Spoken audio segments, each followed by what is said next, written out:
안녕하십니까. 이 시간에는 종교에 있어서 질문의 중요성에 대해서 좀 이야기를 해볼까 합니다. 종교라는 것이 매도자와 매수자 사이에 부동산 매물을 소개하고 또 그 매물에 대한 권리 분석을 통해서 또 안전한 계약을 체결해주는 그런 업무를 반복적으로 합니다. 여기서 중요한 게 과연 매도자와 매수자가 요구하는 그런 사항들을 정확히 파악하는 문제, 그 다음에 그 파악을 통해서 욕구를 만족시켜주는 이런 중개가 되어야 된다는 것입니다. 그렇다면 매도자의 욕구는 무엇일까?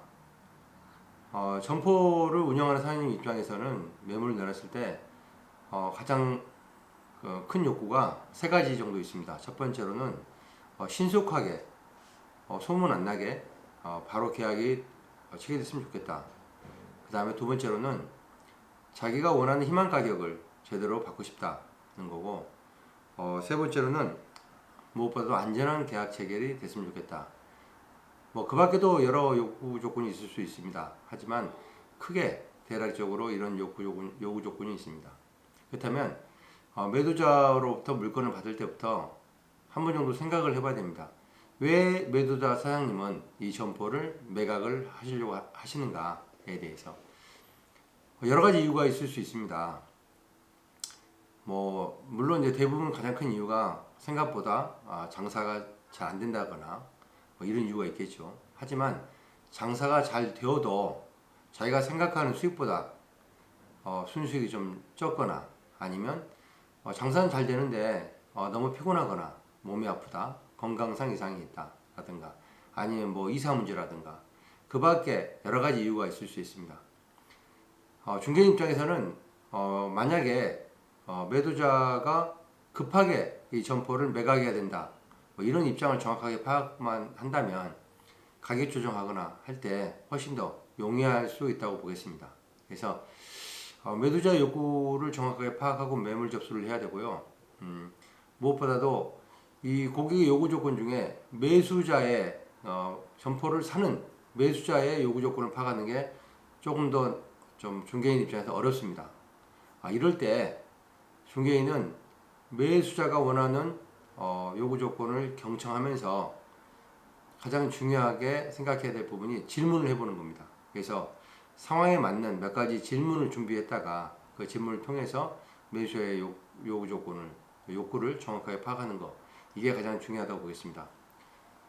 예를 들어서 점포를 구입하는 이런 매수자가 있을 경우에 첫 번째 저희들이 많이 물어봐야 될 질문 중에 하나가 점포의 운영 경험이 있는지 여부입니다.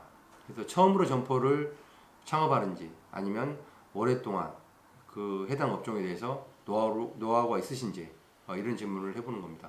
그래서 그에 맞는 상담이 이루어져야 되겠습니다. 두 번째로는 어디서 창업을 할 것인가.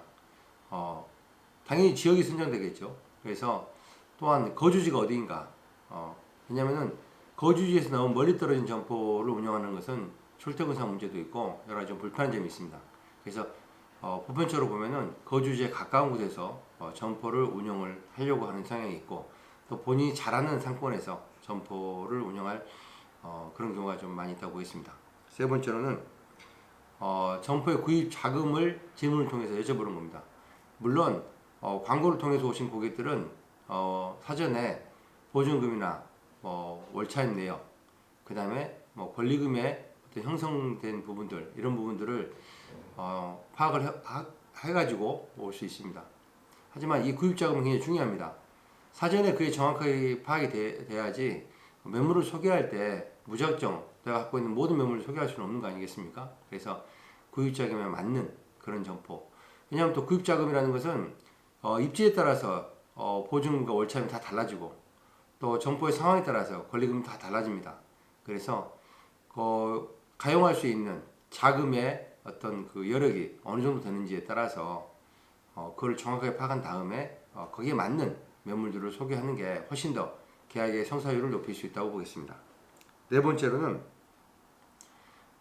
만약에 점포가 마음에 들었다 했을 경우에 언제 오픈하는지 이것도 굉장히 중요합니다. 만약에 점포를 소개해서 마음에 들었는데 오픈 계획은 뭐 6개월이 한다든가 이렇게 되면 계약 체결은 어렵습니다. 그 6개월이라는 기간은 굉장히 긴 기간이 되는 것이고 또 그 사이에 많은 변수가 있을 수 있습니다. 그래서 오픈 계획은 언제 있는지, 그 다음에 5번째로는 계약은 바로 가능한지, 이분도 굉장히 중요했습니다. 그 다음에 6번째로는 실제 내가 지금 상담하고 있는 매수자 사장님께서 실제 운영자인지, 즉 결정권자인지 여부를 파악하는 겁니다. 만약에 내가 열심히 설명하고 했는데 점포의 결정권자가 또 다른 제3자일 경우에는 계약의 성사가 또 어려워집니다. 왜냐하면 그분이 다시 와서 보기 때문에 또 나를 직접 만나면 좋은데 그렇지 않는 경우가 있을 수 있습니다. 그래서 제가 방금 말씀드렸던 이런 부분들을 질문을 통해서 사전에 체크해 보는 게 중요하다고 보겠습니다. 그 다음에 뭐 계약 단계로 갔을 때 그 전에 또 몇 가지 질문을 통해서 매수자의 상황을 파악을 해야 됩니다. 자, 계약 단계로 왔을 때는 계약금이 준비되어 있는지, 그리고 어느 정도 준비되어 있는지, 그 다음에 보통 계약금, 부동산 매매에 있어서는 계약금, 중도금, 잔금 이렇게 나눠서 계약이 이루어지는 경우가 있습니다. 하지만 상가 임대에 있어서는 대부분 계약하고 중도금 없이 바로 잔금으로 가는 경우가 많습니다. 그래서 잔금단은 어떻게 되어 있는지, 그래서 자금 사정에는 문제가 없는지, 그래서 이런 부분들을 계약 전에 바로 체크를 다시 한번 해봐야 됩니다. 그 다음에 명의자가 누구를 할 것인지도 굉장히 중요합니다. 그래서 그 사전에 저희가 그 결정권자가 누구인지를 파악하는 것처럼 계약 당사자가 나와서 계약을 해야 되기 때문에 사업자의 명의는 누구로 할 것인지 이런 여부도 사전에 파악을 해봐야 되겠습니다. 질문은 제가 고객의 욕구를 파악하는 데 있어서 굉장히 중요합니다.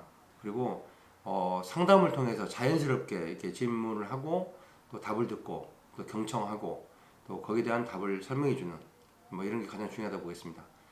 중개인들이 말을 잘한다고 해서 그리고 많이 알고 있다 해서 계약이 성사되는 것과는 별개입니다. 즉 고객은 저마다 자기만의 경험이 있는 것이고 그 고객의 눈높이가 있습니다. 중개인은 그 눈높이에 맞는 매물들을 많이 준비했다가 그 매물들을 안내를 통해서 그래서 소개했던 매물 중에서 가장 마음에 드는 매물들을 선택하게 됩니다.